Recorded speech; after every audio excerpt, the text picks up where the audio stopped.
Hey, this is Stuart Jenkins. I'm returning to the topic of Principia, the school that transformed my life. I was the CEO there for 4 years and dealt with many of the issues I'm trying to talk about right now unsuccessfully, but at least it's a perspective.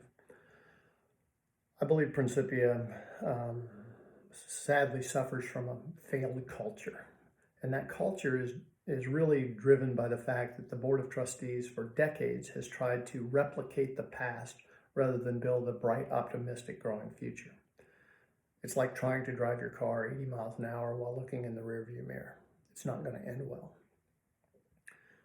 But part of understanding why this nostalgia for the past and the hankering to return to the past will not work for Principia, will not help Principia survive, we must look at that past truthfully, honestly, openly, and deal with it. Principia was established to serve the cause of Christian Science. Yet, Christian Scientists who were Black could not work or attend the school for 68 years. Christian Scientists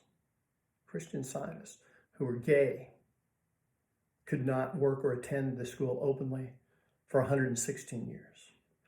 Christian Scientists who, through their prayer and judgment, felt the need to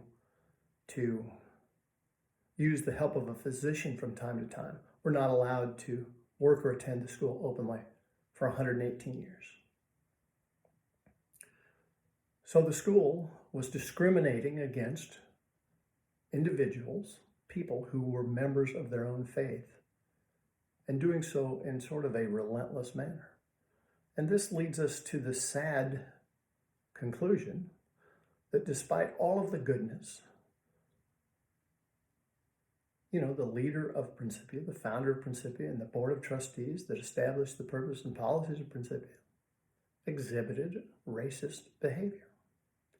And they built policies that allowed the school to continue to operate in a racist, bigoted manner.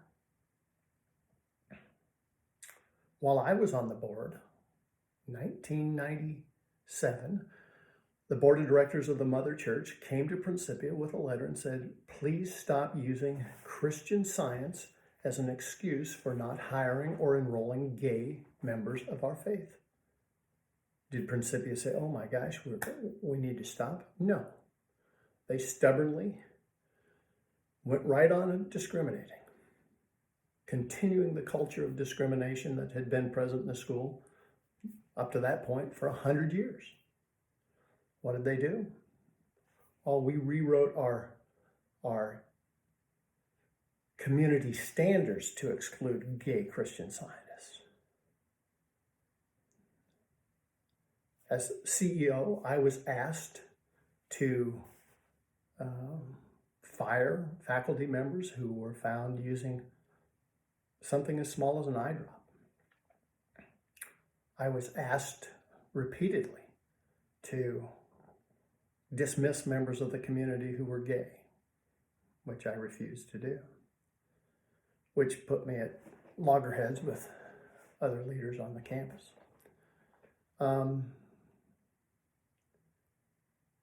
I was told that students who go on abroads to Africa should not, we would not send them if they chose to be vaccinated, which I again refused to do. So this past of discriminating against Christian Scientists, people of our own faith, needs to be dealt with. There needs to be an apology, a full-throated, wholehearted apology for discriminating against gay, Black, and Christian Scientists who chose of their own free will to seek some medical assistance. We need to love those people, and we need to understand that the conduct of the school and the conduct of the leaders was racist and bigoted. It's really hard to have healing without acknowledgement, redemption. So if we're going to have a healthy culture, we have to deal with the past in a truthful, honest way. We have to deal with it. And we have to put in place policies that would no longer let it happen.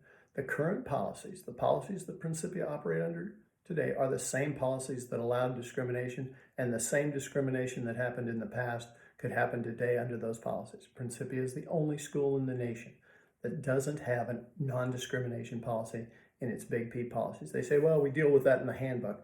Remember that the handbook is where they said, oh, it's our community standard that we can discriminate against gay people. The policies have to be changed. And you have to embrace the future. You have to believe in the future. You have to be optimistic about the future if you're going to grow.